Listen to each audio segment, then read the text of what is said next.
Hello, my beautiful friends.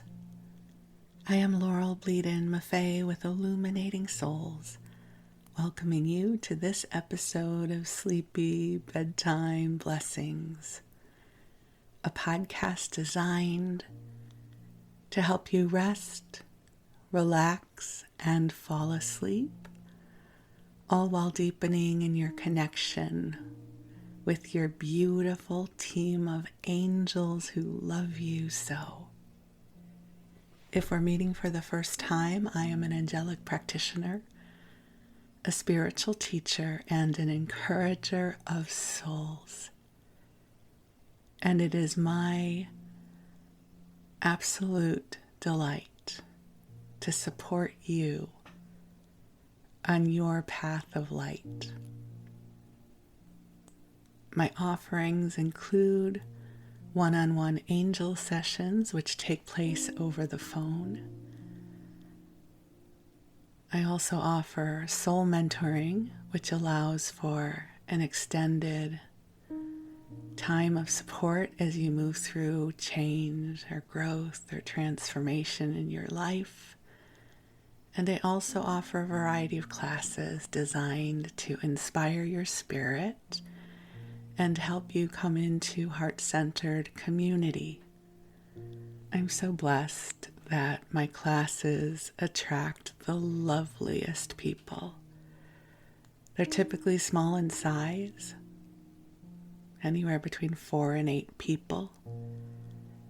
And so if you're seeking a beautiful group that you can join that will keep you inspired, that will help you steep in the love of the angels, I invite you to come over to my website at illuminatingsouls.com and sign up for my mailing list, and then you will be apprised of whatever I have coming up. But for now, the angels and I are here to help you come into a lovely place of rest. Initially, I designed this as a sleep podcast because I listen to a sleep podcast every night to help me fall asleep, and I've been doing this for years. And when I was inspired to make this podcast, it's because I wanted to add to the inventory that was out there, that I love having a variety of options to listen to when I fall asleep, and I thought, well, I want to add my voice to the beautiful voices that are already out here, lulling people to sleep. What I hadn't factored in was that most of my audience had never heard of a sleep podcast before. And so when I came out with this podcast idea, I think much of the Illuminating Souls audience thought, what on earth is this? So I've helped teach you as we go. And I know many of you do use this now as a sleep podcast, while others of you listen during your waking hours. And I get to keep you company as you go on your walk or commute to work or work in your office or whatever it is you do. So however you are choosing to listen, it is my honor and blessing to be here with you. If you are going to use it for sleep, I have a few suggestions for you.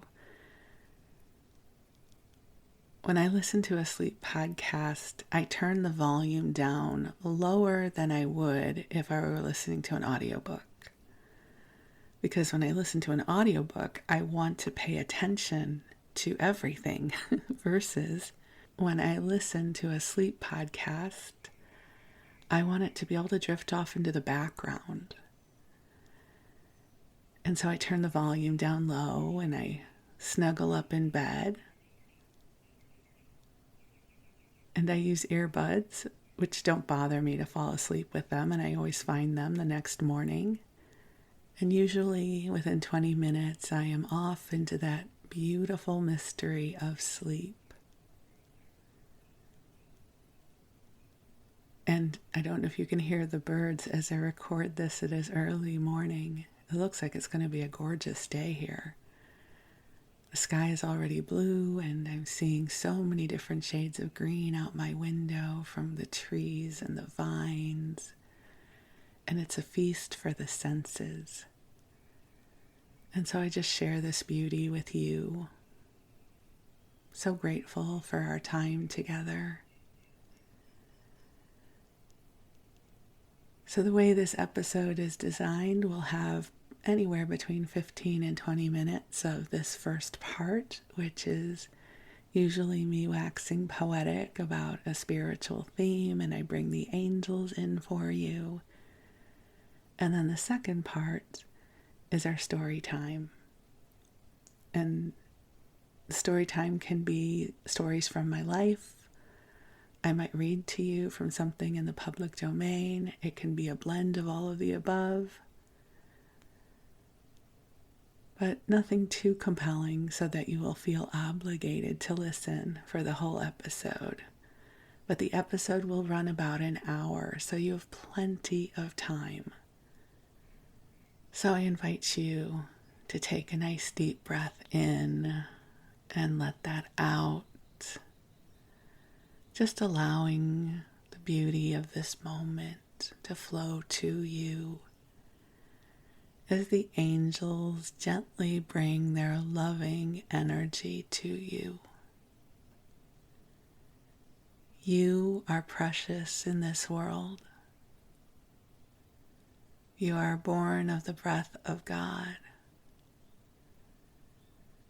You carry wisdom and magic in your heart. And this world is better because you are here. And I can appreciate how easy it is to feel lost sometimes, or to feel as if you are somehow out of sorts, overwhelmed, off kilter, whatever word you want to use for that. And I just want you to know we all feel that way sometimes. And so just take a deep breath in, allowing the angels to bring to you soothing, healing energy to help you remember who you are as a divine being in human form. This morning I have been contemplating self-compassion. You know, we are beings who have grown into a level of self-awareness. And this self-awareness is really a blessing. It can be profoundly inspiring. But it is also quite daunting because this self-awareness can cause us to go into spasms of judgment about ourselves. That we're not doing enough. That we're not being enough. Whatever that bucket is that is supposed to be filled just the right way. There are times that we feel that we are not meeting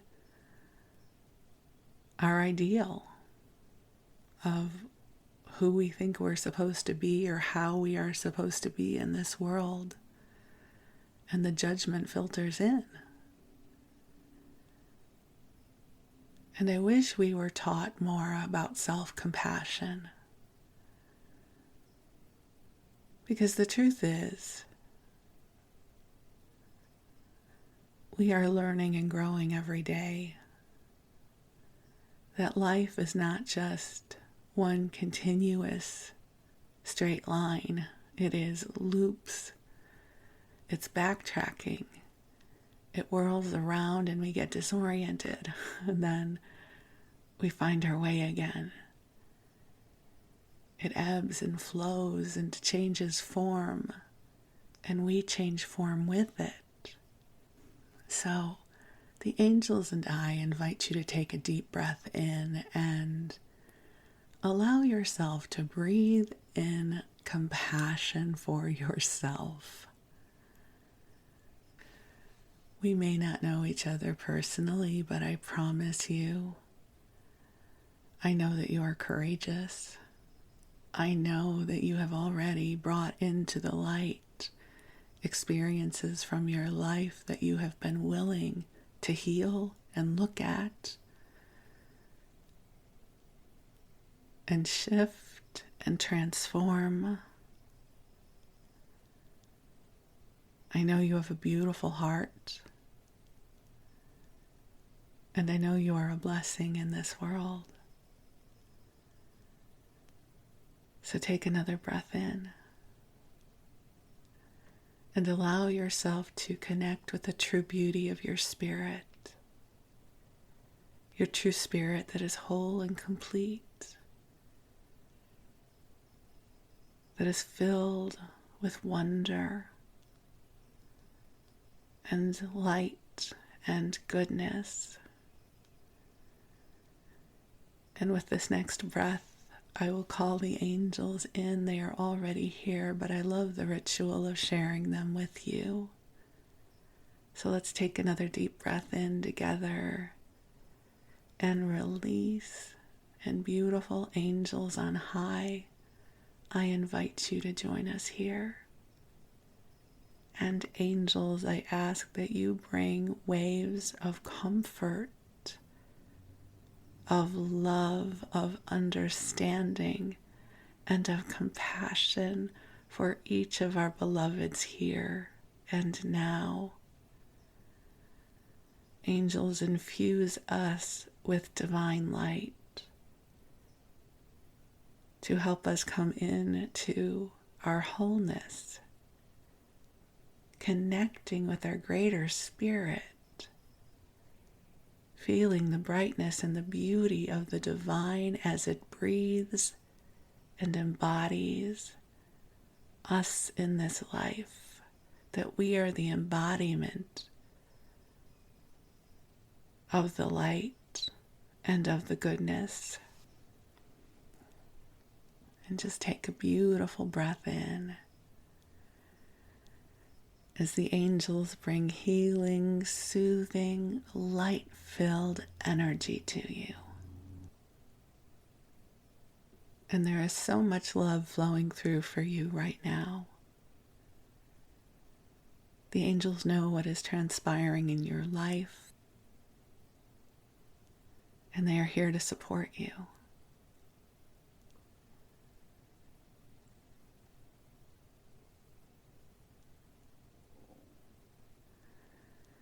And the angels want you to know that you are such a beautiful being.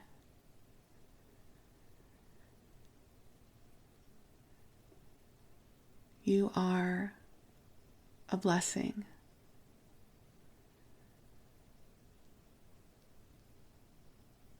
You are filled with love.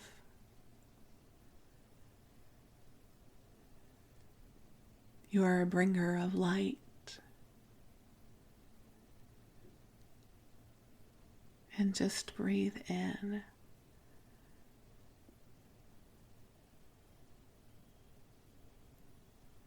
That right now divine light is flowing through you and for you. And this light is rippling to all that is in your heart. This light is rippling to all that you love and all who love you. This light is rippling throughout your timeline to your past, to this moment, and to your future endeavors. This light is not bound by time or space.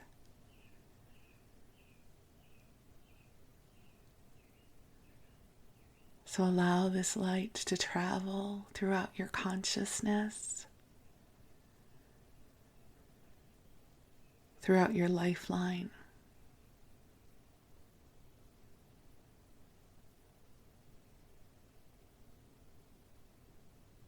And there is such beauty here for you.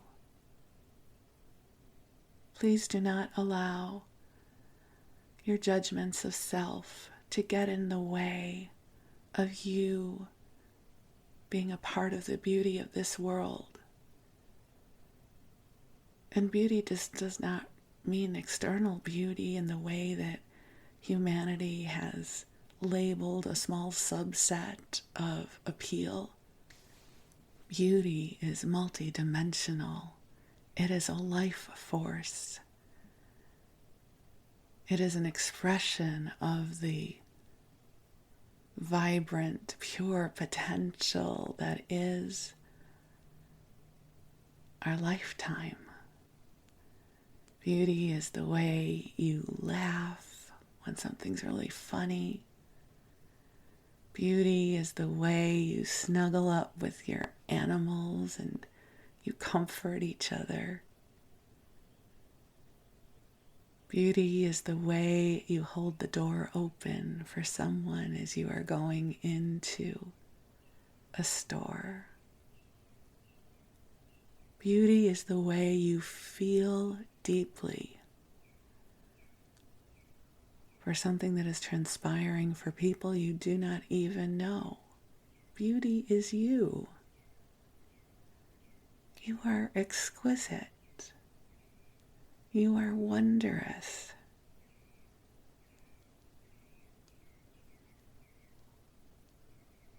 I don't know if this will come through on the recording, but can you hear that bird in the background?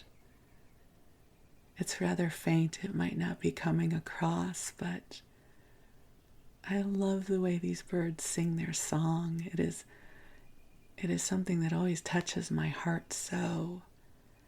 And so I also share this light with you now. That there's a song in you too.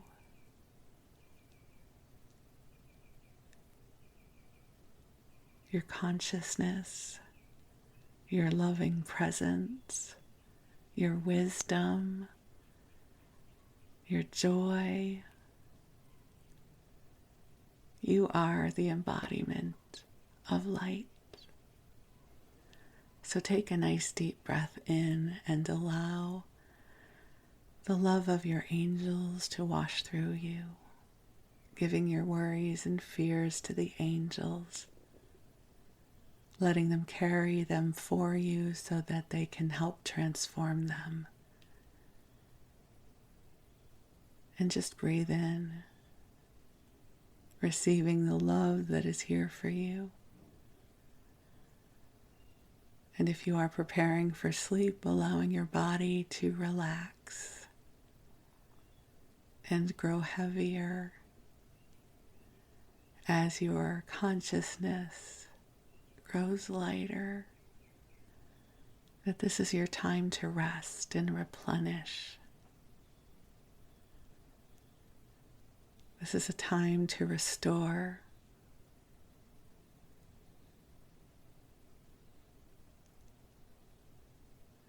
This is a time to get to drift off into that beautiful mystery of sleep.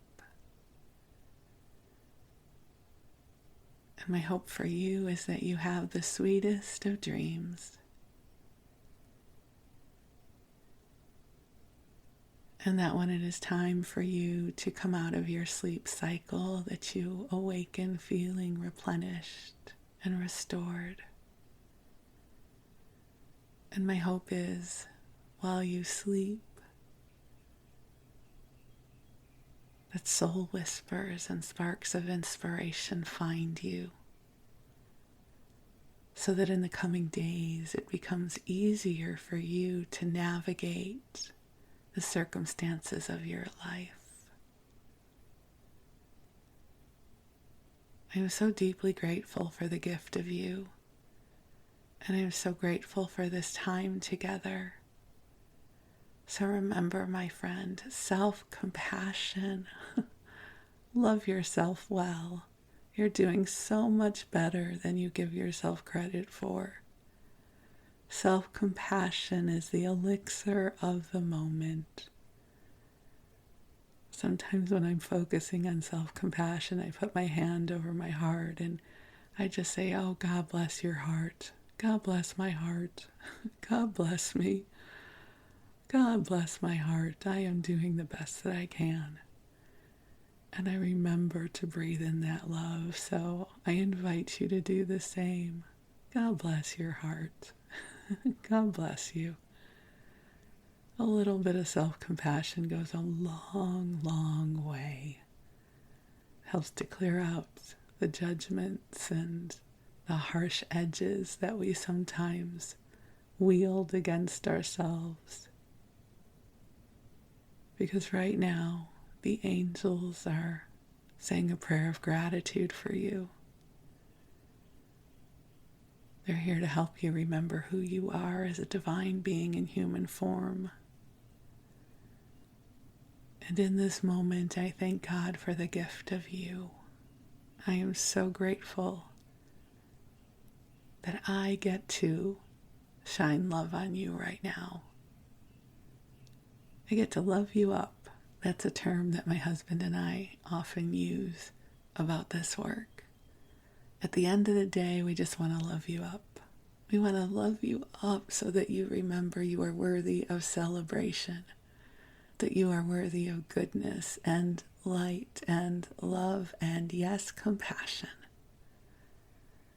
So you just breathe on in, and if you are in bed already, to cozy on up and snuggle on in,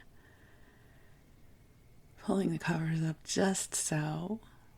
And while you get ready to drift off or whatever you are doing, I am going to segue on in to story time for you.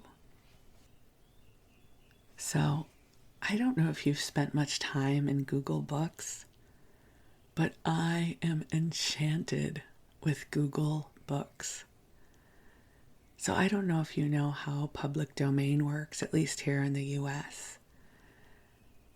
Right now, anything that was published in 1927 or earlier is in the public domain. And Google has this initiative where they scan books and magazines and pamphlets, and they're available for free. You just go into Google Books and you type in what you're looking for. And there's also a part of the tools where you can set the time frame. So I have spent hours and hours on Google Books looking for different things that I can share with you on this podcast. And one of my favorite things to come across are the old magazines, because they really give a reflection of what was happening at the time. And the one I'm going to share with you in this episode is Town and Country magazine from 1921. So I'm not terribly familiar with Town and Country. I was never their demographic, certainly in my lifetime.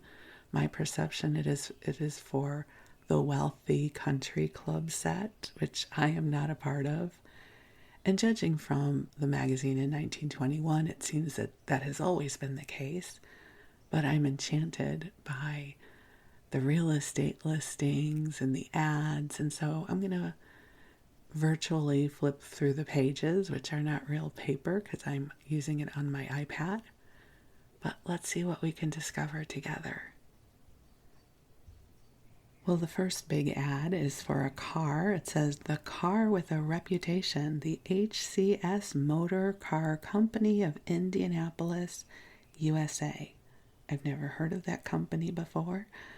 And then we are followed up by Tiffany and Company, which I have heard of we've heard of that before, the little turquoise box. Wedding invitations and marriage announcements, prompt attention given to mail inquiries. And then we get to my favorite section, which is the real estate section. Not all of these have a price on them, but I'm still going to read them because I'm fascinated by how big these estates are. So this first one, it's a fairly big spread. It's in Connecticut. It says, "A charming country home for sale. Round Hill section of Greenwich, Connecticut, within easy motoring distance of New York, adjoining, easy for me to say." I'm laughing because this is now the second time I have recorded this segment because I keep pronouncing adjoining wrong. So let's try that again. Adjoining many prominent private estates. This unusual colonial residence, extremely homelike and delightfully planned, Contains all the modern appointments and conveniences essential for an all-year country home. Its arrangement is adequately suited to a small family as well as large, and its modern service equipment assures easy housekeeping. Contains spacious rooms with baths, servants' quarters, sleeping porches, numerous fireplaces, hardwood floors, excellent heating plant and plumbing, and electricity. I just really appreciate how it says that it is assures easy housekeeping, because I'm pretty sure that the owners of this house did none of the housekeeping and they had a staff that did it. So I don't know. I just had to put that in there. Many of the attractive furnishings, including hangings and rugs, complete fireplace sets, etc., may be purchased by independent agreement. Grounds of 155 acres. So let me just say that again. Grounds of 155 acres include private lake, ice houses, children's playhouse, a complete dwelling in itself, 2 farmers' cottages, etc. Possession about May 15th, 1921. I wasn't alive then, but May 15th is my birthday. I don't know why I thought you had to know that. Property restricted against sanitariums and hospitals. It's huge, you guys. I wish you could see it. It's huge. And then there's a bunch of smaller listings also in Greenwich. So, magnificent hilltop covering almost 2 acres. House, barn, cottage, fine trees, gardens in view. The price is $10,000. An attractive frame house, 9 rooms, 2 baths, garage with quarters, 3 acres, large trees and gardens near station, price is $20,000. So we're going up as we go through this ad. So let me just skip to the last one in this particular listing. Perfect Elizabethan house, 6 bedrooms, 3 baths, 4 servants' rooms and bath, garage with quarters, bathing rights. The price is $65,000. Okay, this next one is fascinating. It is in Westchester County, just north of White Plains. So Westchester County is a county that is north of Manhattan in New York. And I have a relationship with it because I lived there for a year in Tarrytown. And it's where a lot of the old money used to go. That's where they might have a summer house. And they were enormous estates. Some of them still exist. So this one is for Rockmore. I don't know if that still exists or not. In North Castle, 6 miles north of White Plains. So 107 acres, which is a lot of land. 107 acres of picturesque grounds commanding an extensive view of the Kensico Lakes and the surrounding country. Main house, lodge, garage, superintendent's house, barn, ice house, powerhouse, etc. There is a 10-acre lake on the property, vegetable and flower gardens, apple orchard, nut trees, 3 artesian wells, and an abundance of shade trees. The main house has 8 master bedrooms and 5 baths, reception hall, library and living room, solarium, dining and breakfast rooms, kitchen, pantry, laundry, sleeping porches, because you would want a good sleeping porch. I don't know what a sleeping porch is, but you have multiples because you have sleeping porches. 5 servants' bedrooms and 2 baths, extra lavatories, unusual, large, and well-built closets throughout. So this property recently completed at a cost of $375,000. It is now offered for sale. And I'm sure that was a whole lot of money back then. I'm not going to do the calculations, but I'm sure that that was a lot. And here is a farm in Katona, New York, offered at a great sacrifice to close estate. This magnificent farm estate, situated in the most attractive section of Westchester's beautiful hill country, within easy commuting distance of New York, is undoubtedly one of the best bargains of the season.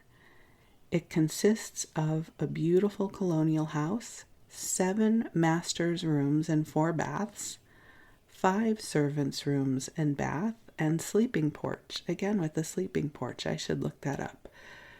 70 acres, 2/3 hay and other crops, balance orchards and woodlands, landscaped gardens, fine trees and shrubs, garage for several cars, living quarters, gardener's cottage, 7 rooms and all necessary farm buildings, ice house, large cow barn, horse stables, chicken houses, etc.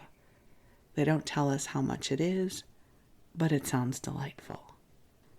Okay, and I did have to go look up sleeping porches because I'm not familiar with that concept, and Wikipedia says, a sleeping porch is a deck or balcony, sometimes screened or otherwise enclosed with screened windows, and furnished for sleeping in warmer months. They can be on the ground level or on a higher story and on any side of the home. Well, that makes sense. I know from living there in the summer months it would get hot and humid, so I can appreciate in the time before air conditioning that a sleeping porch would likely have been of great comfort in terms of trying to sleep at night. An appropriate conversation for a sleep podcast, wouldn't you say? And I also just want to give out a shout of gratitude that in this incarnation, I happen to incarnate during a time when air conditioning is a thing. Because I love air conditioning when it's hot out, so I'm very grateful for it. Okay, but we'll continue. How about an island? Would you perhaps like your own island? Because in 1921, if you were a gazillionaire, Belle Island is for sale. The beautiful 1,000 island home. It probably has no relation to the dressing, but I love 1,000 island dressing. I can spin anything into a food reference, in case you're wondering. The beautiful 1,000 island home of Alex R. Peacock, now being offered for sale or rental. Situated in Alexandria Bay, New York, this is one of the most beautifully situated and attractively furnished residences in the 1,000 Islands. Within 5 minutes of golf course, yacht club, and the town of Alexandria Bay. But it doesn't tell us how much it is. Then there is an enormous house for sale in Huntington, Long Island. It doesn't give the price, but again, if I'm looking at these ads back in 1921, because I'm real estate shopping, I'm probably not all that concerned with price because I can afford it. For sale, a small high-class estate. I love that. It's probably just only 20 acres or something like that. A small high-class estate in restricted park on North Shore. Okay, so first warning bells. Restricted. That is their way of saying that people who are not, people like me couldn't come in. Being Jewish, I would not be allowed there. So that would get scratched off my list, but it is a reflection of the time. A small high-class estate in restricted park on North Shore. Complete modern attractive residence, 14 rooms and 5 baths. Gardener's house, 5 rooms and bath, garage for 3 cars, and housekeeping apartment for chauffeur, easy for me to say. Stable for 3 horses, greenhouse, U-bar, construction with potting house, poultry house, extensive pergola and tennis court, landscaping of high order with wealth of evergreens, deciduous trees, plants, and fruits, golf and boat clubs nearby with beach rights, Furnishings complete, including goodly number of choice paintings and works of art. Price about half replacement cost. Would accept in part payment for a small place in California. You can do a trade. Okay. Then there is Watch Hill Shorefront, a modern residence of exceptional charm and distinction, furnished, 3.5 acres of water frontage with a garage on the property for $75,000. And this house is enormous. It's a mansion. It looks like a hotel. It's so big. Okay, this next one is fascinating, and it took me down a rabbit hole. So it's at Lenox, Massachusetts, and it's Shadowbrook, the summer home of the late Andrew Carnegie. This magnificent property of over 350 acres is offered for sale. Now, just looking at this picture, it is clear it is a magnificent estate. And so I had to go look it up to see if it still existed. And it has had a fascinating history, so I thought I could read to you from the Wikipedia about Shadowbrook. So, it's located in Stockbridge, Massachusetts, and this was a mansion, but it was destroyed by fire in 1956. And it is now, if you've heard of Kripalu, which is a yoga retreat center, that is now there where Shadowbrook used to be. It's where Kripalu is. So perhaps I can read to you a little bit about this. It's very interesting. I'll skip over the sad parts. Nathaniel Hawthorne originated the name Shadowbrook in reference to a small stream that lies to the west and south of the mansion site. Samuel Gray Ward in 1844 purchased land on the slopes of Bald Head and built a mansion near the site of what was to become Shadowbrook. Ward named his mansion Oakbrook. Stokes brought the property in 1892 along with additional land to the south and north, assembling an estate of 1,500 acres. The Oakwood building was demolished except for its east wing, and Stokes built his mansion on a ledge 100 yards west and 30 feet lower. The new structure, completed in 1893 at a cost of $500,000, was shaped like the letter L with its point aimed south and comprised two dominant styles involving English Tudor timbering and stone. So ultimately, that's what became Shadowbrook. The mansion was sold in 1916 to Andrew Carnegie for $300,000. He purchased what was regarded at the time to be the second largest private residence in the U.S.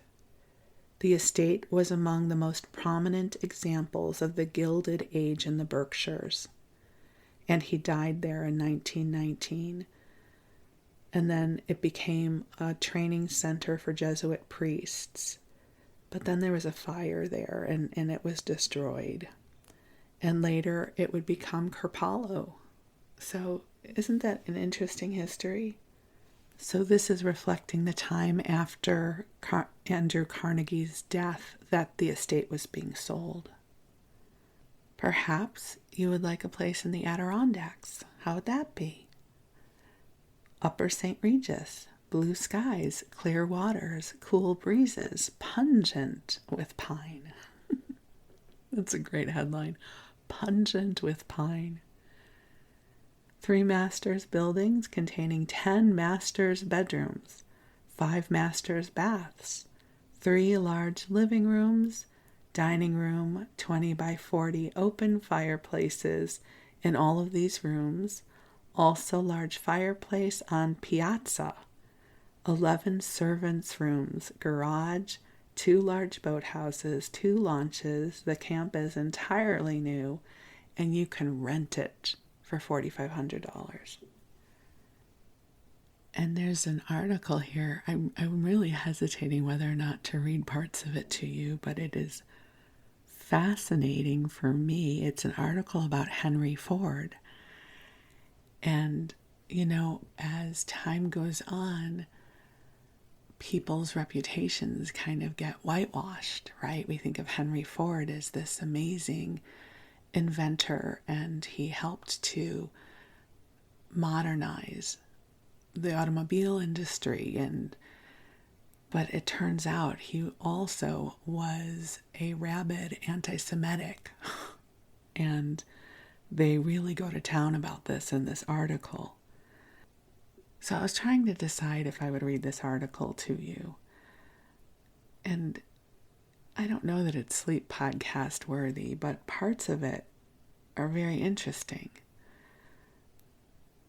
So the first sentence says, Henry Ford was getting along all right with his anti-Jewish campaign until he said that the Civil War in America was started by the Jews, and that's going a little too far. And it's talking about the anti-Semitism in Europe.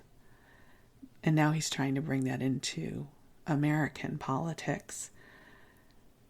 This was the part that I thought was interesting. But why is Ford crazy on this particular subject? Is it just ordinary eccentricity that brought this to pass? Or is he the victim of some unscrupulous wire puller? Or has he gone magazine mad and he's simply looking for circulation? Perhaps the answer is found in all three questions. Henry Ford, like many successful self-made men, is a megalomaniac, which in more vulgar parlance means that he has an enlarged head. He is also intensely vain. I just thought that was so interesting. So it goes on to say why he got so angry, some bad press and business deals, and how he's trying to promote the Jewish conspiracy, which really speaks to what was happening in the culture about anti-Semitism then. Okay, I'm glad I don't own a Ford.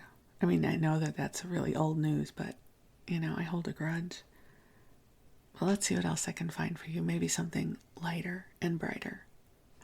So now let's lighten it up a little bit and talk about some of the society functions. There's many pages with the headline that says This Week in Society, and I thought I would skip to the ones that are taking place in Chicago, since that's where I grew up.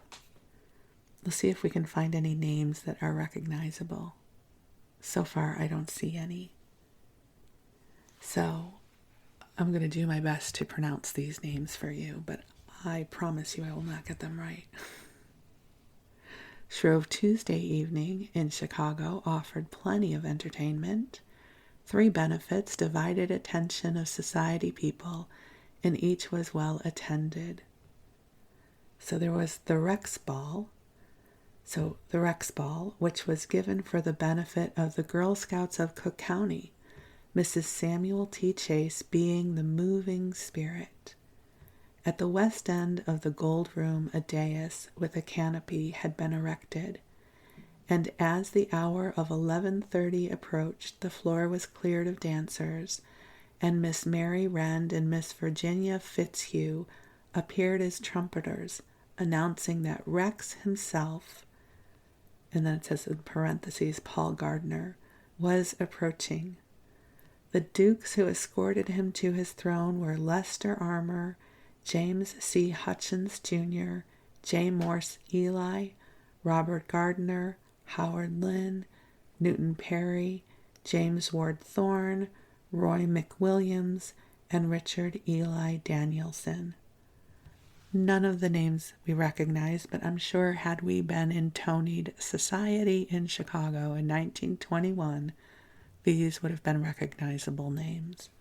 And they also can't help but wondering if when they say at the hour of 11:30, they mean a.m. or p.m. If this is the Rex Ball, I'm assuming it's p.m. And considering that I go to bed by 8 p.m., I'm like, that is so late. So let's keep going. Okay, so all these people are in this pageant.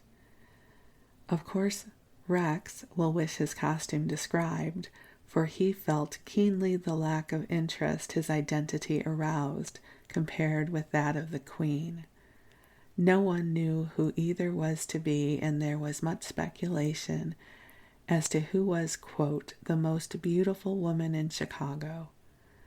The most noteworthy items in his regal attire were the black knee breeches, they were black satin, and red velvet mantle bordered with ermine.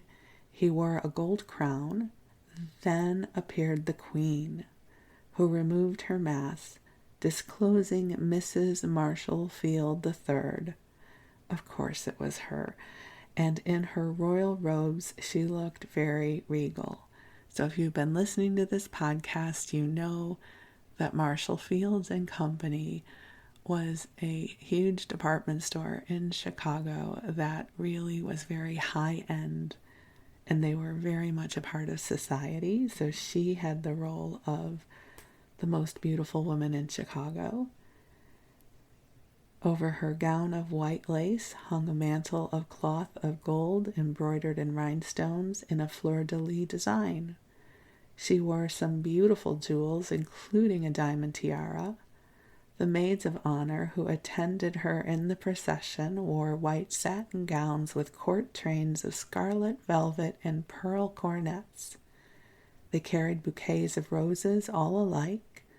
The, quote, maids were Countess Bolognesi, Miss Mary Landon Baker, Mrs. Arthur Cable, Mrs. Loring Coleman, Miss Edith Cummings, Mrs. Charles Lobel, who as Miss Bush of New Orleans was 3 times queen of the Comus Ball, which precedes the Mardi Gras, Mrs. William E. Cloud, Jr., and Mrs. William H. Mitchell II. Arthur Corey was the king's jester and did some eccentric dances before the dais on which the royal pair were seated. Then general dancing was resumed while colored lights were played upon the dancers. Oh my goodness. Well, that was entertainment in society back then. You want to hear about one more? The ever-fascinating topic. The dresses worn at the ball were unusually beautiful. Mrs. Hoyt wore the blue and silver gown in which she had appeared at the concert an hour earlier. Mrs. Winterbotham wore a chic little dress embroidered in silver or gray with a sash. Mrs. James C. Ames wore a flame-colored velvet. Mrs. John Root wore orange color. Miss Mabel Lynn wore a brown chiffon gown.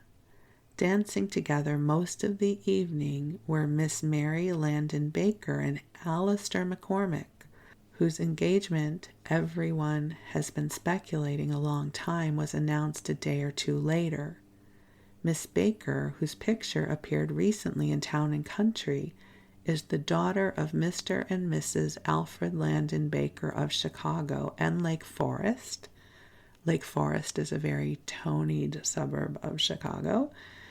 And her fiancé is the son of Mr. and Mrs. L. Hamilton McCormick. Thus, 2 of Chicago's old families are intermarrying. Mrs. Alfred Baker was a Cornwith, which means much in Chicago. Mrs. Ernest Hamill and Mrs. Ambrose Kramer are her sisters. Alistair McCormick's paternal grandfather was Leander McCormick, the well-known family of Chicago.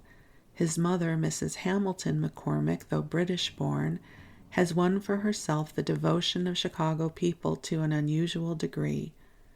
Another son of the Hamilton McCormicks, Leander McCormick, married Miss Alice Cudahy.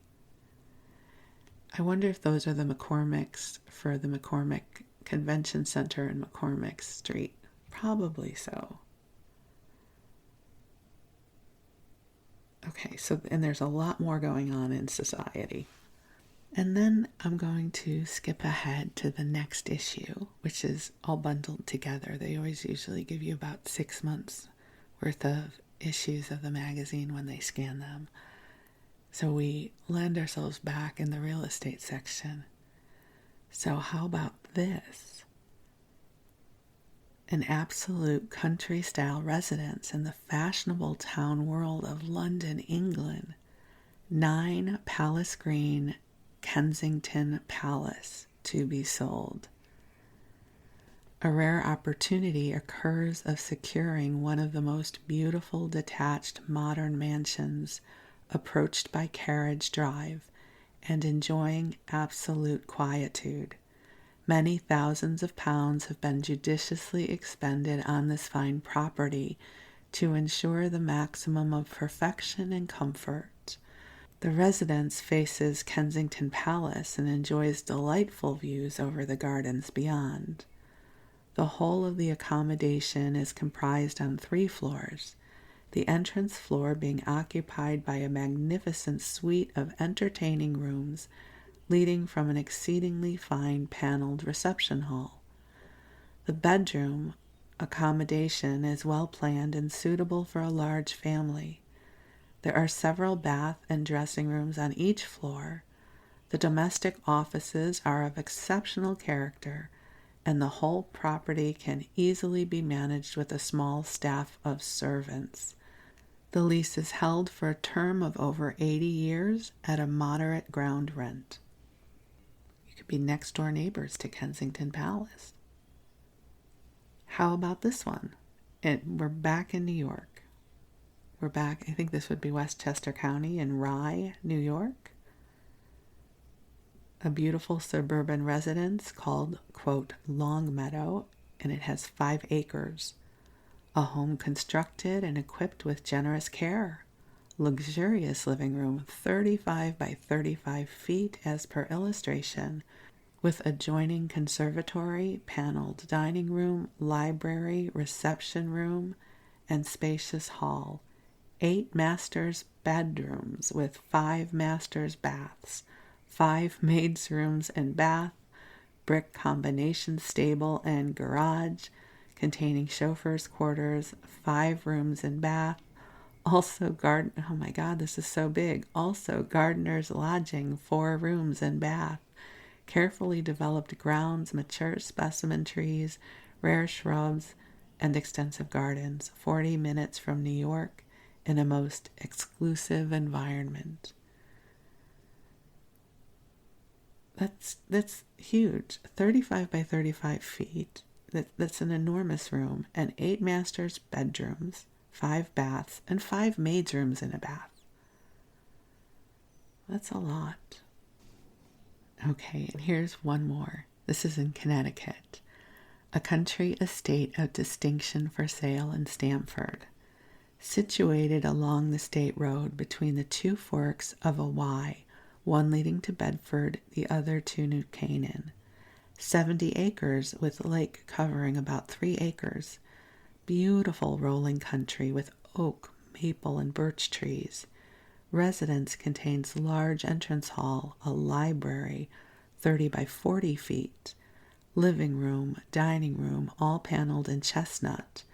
12 bedrooms, open fireplaces, ample servants' living and sleeping quarters, cement cellar, hot air furnace, and hot water heater. On the lake, which has a maximum depth of 18 feet, is a 2-story bungalow with large fireplaces and 2 bedrooms with washroom. The gardener's lodge contains kitchen and living room, dining room, and 3 bedrooms. Wow, that gardener is living a good life. The chauffeur's house is 2 stories with a kitchen, sitting room, dining room, and 3 bedrooms. There's an ice house, a barn with 4 stalls, and rooms for 2 motors, complete outbuildings, etc. Express train service from Stamford to New York. Wow. You know, it's interesting. The pictures show the beauty of the residence and the grounds and also the boathouse. Just exquisite. I love reading. I don't know why I love reading these listings so much. I guess a time gone by, right? And then you know what, I'm going to end with this little section, which is kennels and livestock. But I just find it interesting because it tells you what breed of dogs people were really interested in then. So Irish Terriers, Fox Terriers, Pekingese, a lot of Pekingese, and a lot of Terriers. And so, my friends, we will wrap up this issue of Town and Country, and perhaps we'll return to it another time. But for now, perhaps you are having sweet dreams. You are off into some lovely astral travel. Or if you're still awake and you'd like more companionship, there are many more episodes in the archive. So thank you so much. I look forward to connecting again soon. I love you and sweet dreams.